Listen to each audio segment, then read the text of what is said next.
السلام علیکم ورحمۃ اللہ وبرکاتہ۔ الحمدللہ کفا وسلام علی عبادہ الذین اصطفیٰ، اما بعد۔ محترم ناظرین کرام، آج ایک اہم موضوع لے کر آپ لوگوں کے سامنے حاضر ہوں۔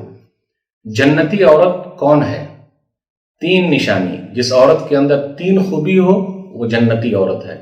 اللہ تمام عورتوں کو جنتی بنا دے۔ آپ بھی بولیے آمین، میں بھی بولتا ہوں آمین۔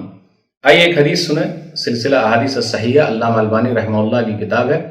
حدیث نمبر 287، صرف 3 نشانی جس عورت کے اندر بھی ہو وہ عورت جنتی ہے۔ الحمدللہ، تو عورتوں کا جنت میں جانا بہت آسان ہے۔ مردوں کے لیے ایسی کوئی حدیث کٹ ٹو کٹ مجھے نہیں معلوم، اس لیے کچھ لوگ بولتے ہیں نا کہ ارے عورتیں جہنم میں جائیں گی۔ عورتوں کو خوش ہونا چاہیے کہ جنت میں جانے کے لیے بھی ان کے لیے بہت ساری حدیثیں ہیں۔ آئیے، وَنِسَاؤُكُم مِّنْ أَهْلِ الْجَنَّةِ، نبی صلی اللہ علیہ وسلم نے فرمایا جنتی عورتوں کی نشانی نہ بتلا دوں؟ نمبر 1، الودود، بہت محبت کرنے والی۔ نمبر 2، الولود، بہت زیادہ بچے والی۔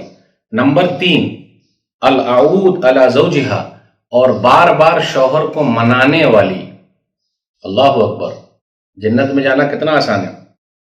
منانے والی، اس کا مطلب کیا ہے؟ التی اذا غضب جاءت حتی تضع یدہا فی ید زوجہا وتقول لا اذوق غمزا حتی ترضى، کہ جب شوہر غصے میں آ جائے تو وہ عورت، بیوی آتی ہے اور کہتی ہے کہ میرا ہاتھ آپ کے ہاتھ میں ہے، میں اس وقت تک پلک جھپکنے کے لیے بھی سو نہیں سکتی جب تک کہ آپ مجھ سے ناراض نہ ہو جائے۔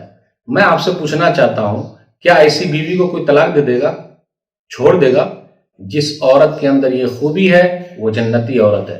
3 چیز بہت آسان ہے، محبت کرنے والی، بچے والی، شوہر کو منانے والی بار بار، جنتی عورت ہے۔ اللہ، میں دعا کرتا ہوں تمام خواتین کو تو جنت میں داخل کر دے۔ آپ بھی کہیے آمین، میں بھی آمین کہتا ہوں۔ والسلام علیکم ورحمۃ اللہ وبرکاتہ۔